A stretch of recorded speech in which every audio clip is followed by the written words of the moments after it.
Hey, I'm Alex, and I'm teaching the Satisfactory class. So this is where like a game club, and what we're gonna do is play the game Satisfactory. It's a factory building game.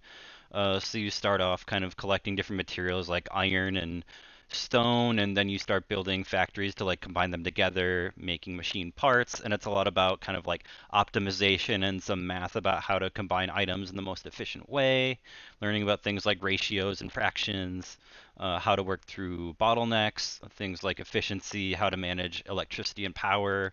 And then we can get into things like building with drones and kind of trains and things like that. You can build blueprints for your factories too, so we can get into kind of modular setups of different stations that you can feed materials into to make different products. So, yeah, just kind of a class to learn and play together and build some big factories. So, I'm looking forward to teaching the class and looking forward to hanging out with all of you guys.